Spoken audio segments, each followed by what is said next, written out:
네, 안녕하십니까. 입시 컨설턴트 박승용입니다. 오늘은 자공고 2.0에 대해서 한번 알아보려고 하는데요. 자공고 2.0이 사실 사회적으로 이슈가 꽤 많이 되고 있습니다. 그런데 이 자공고 2.0이 왜 이슈가 되는지, 그리고 이 자공고를 우리가 선택해도 괜찮을지 등등을 아직 많이 헷갈려 하시는 것 같아서 제가 객관을 한번 정리해 보려고 오늘 영상을 켰습니다. 자, 우선 이 자공고 2.0이 무엇인지에 대해서 우리 알고 가야 되는데요. 이거를 풀어서 이야기를 하면요. 자율형 공립고등학교 2.0이라는 뜻입니다. 단어 하나씩 한번 풀어서 설명을 드리면요. 자율형이란 건요. 고등학교 운영의 자율권을 많이 가지고 있는 고등학교란 뜻입니다. 자공고랑 비슷한 단어로 많이 들어보셨을 단어가 자사고입니다. 자율형 사립고등학교라고 해서요. 그 학교들도 말 그대로 이 교육부의 지침 외로 좀 자유롭게 교육활동을 운영할 수 있는 권한이 있는 고등학교들이었는데요. 이번에 나온 자공고도 그 자사고와 거의 비슷하게 교육활동을 자율적으로 운영할 수 있는 권한이 있는 고등학교들을 이야기를 하고 있습니다. 이 교육과정을 자율적으로 운영할 수 있으면 고등학교들은 어렵게 운영을 할까요? 쉽게 운영할까요? 당연히 어렵게 운영을 할 겁니다. 그렇기 때문에 이 자사고랑 자공고들은 교육과정을 매우 어렵게 운영한다는 특징이 있고요. 대학들이 이 어려운 교육과정을 모두 다 이수하고 들어온 학생들은 당연히 선호를 하겠죠. 그렇기 때문에 자유로운 교육과정을 특히 어렵게 운영해서 대학교들이 특별히 선호할 수 있도록 운영하는 고등학교들이 이 자율형 고등학교, 그러니까 자공고랑 자사고들이라고 이해를 하시면 되겠습니다. 자, 그리고 자율형 다음에 온 단어가 공립입니다. 말 그대로 우리 공립고등학교, 사립고등학교 말을 할 때 그 공립인데요. 이 사립고등학교가 아닌 공립고등학교는 정부나 지방자치단체 등 어떤 공공에서 운영하는 고등학교들을 우리 모두 공립고등학교라고 말을 합니다. 이번에 발표된 자율형 공립고등학교들은 모두 다 공공에서 운영되는 고등학교다라는 뜻으로 이 중간에 공립을 품고 있습니다. 고등학교란 말은 말 그대로 이 법적으로 고등학교다라는 의미입니다. 마지막으로 2.0이라는 단어가 붙어 있어서 좀 의아하신 분들이 있는데요. 사실 이 자공고라는 개념이 이번에 처음 등장한 개념이 아닙니다. 매우 옛날에 한번 등장을 했던 개념인데요. 근데 그때 등장했을 당시에는 이게 자율형 공립고등학교라는 이름으로 어떤 자율형이란 단어를 품고 있긴 하지만 이 교육과정 운영의 자율성이 많이 보장이 되지 않아서 특별한 종류의 고등학교로 여겨지지는 않았고 특별하게 정치적 의미를 많이 가지고 있지도 않았습니다. 대부분의 공립고등학교와 비슷하게 운영이 되었었는데요. 이번에 나온 자율형 공립고등학교 2.0은 과거의 자공고와는 다르게 매우 많이 교육과정의 운영 자율성이 확대가 되었고요.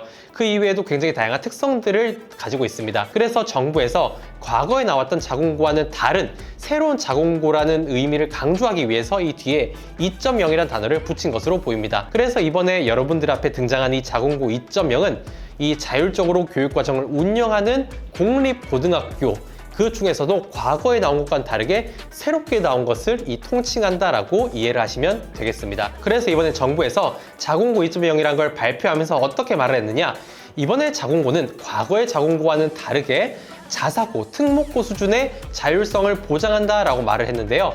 옛날의 자공고는 어떻게 보면 공립고등학교의 수준에 머물러 있었다면 이번에 발표된 자공고는 자사고에 유사한 형태로 이번에 설치가 되었고 또 운영이 될 것이다 라고 생각을 하시면 되겠습니다. 거기다 이번 자공고 2.0의 굉장히 큰 특징 중에 하나는요. 지역마다 조금씩 차이가 있을 수 있지만 자사고와 동일하게 학생 선발을 보장한다는 점이 굉장히 큰 특징 중에 하나가 될 수 있겠습니다.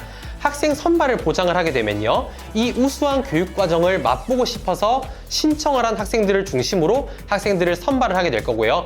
그렇게 되면 수준이 높은 중학생들이 집중적으로 신청을 해서 수준이 높은 학생들을 중심으로 학생 풀이 이제 갖춰질 거고요. 아마 자사고랑 비슷하게 수준이 높은 학생들과 수준이 높은 교육과정이 이 합쳐져서 굉장히 높은 수준의 학교가 형성이 될 것이다 라고 예상을 해볼 수가 있겠습니다. 그러면 이 자공고 2.0 이번에 얼마나 늘어났는지 한번 보면요. 지난 2월 달에 1차 공모를 해서 지정을 했는데요. 총 40개의 자공고가 이제 지정이 되었습니다.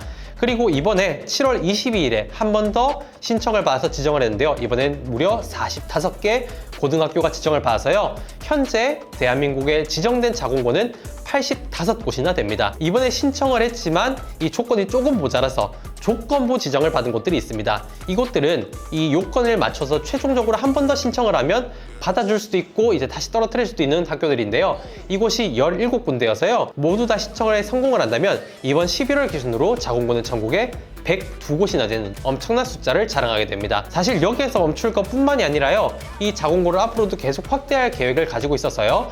교육부는 2024년과 2025년 추가적인 지정 계획을 계속해서 가지고 있는데요. 이러한 지정 계획이 계속된다고 한다면 사실 자공고는 내년까지 100개 중반까지 갈 것으로 우리 예상을 좀 할 수 있습니다. 자, 그러면 이 자공고 2.0 어떤 것들이 이 고등학교의 특성으로 대두되고 있는지 한번 알아보면요. 과거의 자공고 1.0과 비교하면요. 지자체가 이 운영과 모든 것들을 도맡아서 했습니다. 그런데 이번에 자공고 2.0은요. 지자체뿐만이 아니라 대학, 기업, 법인 등과도 운영에 대한 협약을 체결하고 이 운영을 할 수 있다라고 얘기가 되고 있는데요. 사실 지자체만 운영을 한다라고 하면 이 지자체에서 특별하게 많은 예산을 쓰기엔 굉장히 어렵습니다. 그런데 지자체뿐만이 아니라 대학이나 기업, 법인 등이 여기에 참여할 수 있도록 하면 사실 예산적으로 굉장히 여유로워질 수 있게 되죠. 그렇다 보니까 이번에 자공고 2.0은 학교를 운영하는 데 있어서 예산의 운영의 자율성이 훨씬 더 커질 것으로 예상이 되고요. 자사고처럼 엄청나게 많은 예산을 바탕으로 훨씬 더 특화된 커리큘럼을 운영함으로써 학교의 수준을 훨씬 끌어높일 수 있을 것으로 예상이 또 되고 있습니다. 그래서 이번에 자공고 2.0을 발표하면서 많은 지자체들이 단순히 지자체만 이 자공고 2.0을 운영하겠다고 발표한 것이 아니라 이 자공고를 운영할 지자체, 그리고 자공고를 운영할 학교, 그리고 이 자공고를 운영할 기업까지 동시에 발표한 모습들을 보여줬는데요. 실제로 이 자사고들 중에서 기업의 자본을 많이 투입받은 자사고가 상위권 자사고로 올라가는 모습을 보면서 이번에 이 자공고들도 든든한 기업체들을 같이 운영의 주체로 포함을 시키면서 훨씬 더 수준 높은 교육을 운영하려고 하는 모습들을 또 보이고 있습니다. 자, 그리고 이번에 자공고 2.0으로 오면서 아까 많이 달라진 게 이 운영의 자율권이 매우 많이 달라졌다라고 말씀을 드렸죠. 그런데 자공고 1.0에는 교육부가 밝히기로도 일반고 수준의 자율성이었다라고 이야기를 하고 있는 반면에요. 이번에 자공고 2.0으로 올라오면서 교육부가 정확히 어떤 표현을 썼냐면요. 자사고 특목고 수준이란 말을 대놓고 서류에 썼습니다. 그 말은 뭐냐? 이번에 자공고 2.0은 정말로 자사고 수준의 자율성, 그리고 자사고 수준의 어떤 퀄리티를 보장할 수 있을 것이다라고 우리가 또 기대를 해볼 수 있겠고요. 아마 이번에 자공고 2.0은 제가 봐도 자사고 수준으로 운영하는 곳들이 굉장히 많을 걸로 예상이 됩니다. 그리고 이번에 굉장히 화두가 되고 있는 점이요.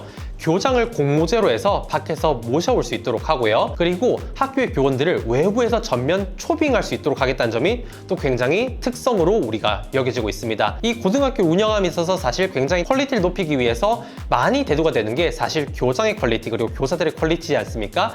이런 부분들을 100% 초빙할 수 있도록 함으로써 퀄리티를 굉장히 끌어올릴 수 있도록 굉장히 자율성을 많이 높여줬다라고 평가가 되고요. 교원의 추가 배정 등을 할 수 있다라고 우리 얘기를 하고 있는데요. 이 말은 뭐냐? 일반적인 고등학교보다 학생 한 명당 교사의 수를 늘림으로써 훨씬 더 교육의 퀄리티를 높여가는 등등의 어떠한 장점들도 차용할 수 있도록 하겠다라고 하는 교육부의 정책도 우리 볼 수 있습니다. 거기다가 이 특별 교부금에 대한 것도 굉장히 인상 깊은데요. 교육 정책 단위에서 특별 교부금을 2억 단위로 내려주게 되어 있고요.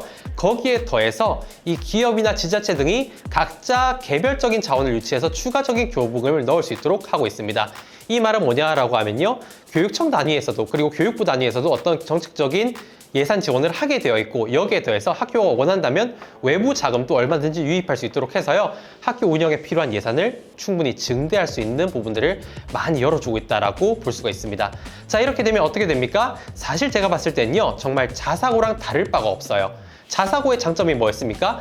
교육과정의 자율성, 그리고 학교 재단의 엄청나게 많은 자본력을 통한 이 수준 높은 교원, 그리고 수준 높은 교육과정을 통해서 높은 수준의 커리큘럼을 유익하게 잘 이끌어 나가는 것 아니었습니까? 근데 이번에 자공고도 옛날에 낮은 자율성을 타파하고 수준 높은 자율성을 담보하고 거기에 대해서 많은 자본 유치와 그리고 외부 교원들, 거의 자사고와 다를 바 없는 학교 운영이 가능토록 되었다라고 우리가 보고 있습니다. 자, 그러면 지방에 자사고를 유치하지 않고 왜 이번에 정부 정책적으로 자공고를 유치했는지 한번 살펴보면요. 이번 교육부의 흐름은 지방의 교육을 많이 살리고 전국 어디에서나 이 수준 높은 교육을 받을 수 있는 공정성 측면에 많이 초점이 맞춰져 있다고 생각이 되는데요. 자사고를 유치하게 되면 기업이 많은 지역 등이 특별하게 유리할 수밖에 없습니다.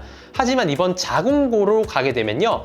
지방자치단체가 이 과정에 강력하게 개입할 수 있기 때문에 아무래도 전국적으로 전 지방이 균일하게 수준 높은 고등학교를 설치할 수 있는 배경이 된다고 생각이 됩니다. 특정 지방의 고등학교가 쏠리는 자사고 체계에서 벗어나서 이 지방자치단체가 나섬으로써 전국 골고루 배분할 수 있는 이 자공고를 아마 채택했지 않나라고 저는 예상이 됩니다. 자, 근데 이 자공고 다 같은 자공고가 아닙니다. 이번에 자공고 선발된 학교들을 보면요. 서울대 입학자 수 전국 20등, 30등 안에 들어가는 명문고도 상당히 많이 자공고에 포함이 됐고요. 야, 여기는 학생들이 거의 안 가는 학교인데 지역에서 굉장히 낮은 수준의 학교인데 하는 것도 자공고에 포함이 되었습니다. 자, 이걸 통해서 저희가 생각하는 한 가지 초점은요, 지역에 따라서 이 자공고를 바라보고 있는 관점이 조금 다르다는 겁니다. 제가 봤을 때 전반적인 학업 성적 수준이 굉장히 낮은 지역에서는요, 이 자공고를 명문고에게 좀 많이 몰아준 양상을 보입니다. 지방의 명문고에 이 자공고를 몰아줌으로써 그 자공고를 통해서 해당 지역의 우수한 학생들이 많이 입학하게 되고, 이 우수한 학생들이 특별하게 좋은 대학 전략을 내도록 하면서 이 지역 전체의 고등학교의 입시 결과를 상승시키려고 하는 양상을 보인 지역들이 몇 개가 있었습니다. 이런 지역들은 굉장히 아까 말했듯 우수한 고등학교에 자공고를 몰아줬어요. 자, 반면에 이 자공고를 특별히 명문고라고 할 수 없거나 혹은 지역의 중하위권 고등학교들에 몰아준 어떤 지역들도 굉장히 많이 보입니다. 툭 까놓고 말하면요, 대구가 이번에 자공고를 굉장히 안 좋은 학교에 많이 몰아줬습니다. 어떤 곳에 몰아줬는지 보니까요, 굉장히 도심 지역에서 멀리 떨어져 있거나 아니면 학생 선발이 조금 어려운 학군에 많이 몰아준 양상을 보이는데요. 이 학교들은 자공고를 어떻게 이용하려고 했냐 하면요, 조금 하위권 고등학교들의 자공고를 많이 몰아줌으로써 그 학교들이 다시금 좀 발전할 수 있는 기회를 열어주고, 그리고 자공고들은 학생들을 선발할 수 있는 권한이 있습니다. 평준화를 가할 바에는 오히려 학생 선발 권한이 있는 자공고를 지원을 해서 안정적으로 고등학교에 합격하려고 하거나 아니면 내 집 주변에 있는 학교에 안정적으로 입학하려고 생각하는 학생들이 또 굉장히 많이 있거든요. 그렇기 때문에 평준화 있을 때보다 이 자공고에 가게 되면요, 학생 선발이 조금 더 쉬워지는 측면이 있습니다. 그렇기 때문에 이 자공고를 통해서 학교 살려주기로서 이 자공고를 선택한 곳들도 또 굉장히 많이 보이거든요. 그렇기 때문에 자공고가 되었다고 무조건 좋은 학교가 되었다라고 보시면 안 되는 겁니다. 자공고이지만 좋은 학교도 있고요, 자공고이지만 아직 고등학교 수준이 많이 올라오지 못했는데 어떤 정책적인 시도로 자공고가 된 곳들도 있습니다. 이 자공고가 어떠한 정책적인 배경하에 자공고가 되었는지 명확하게 살펴보고 선택을 하셔야 된다는 얘기입니다.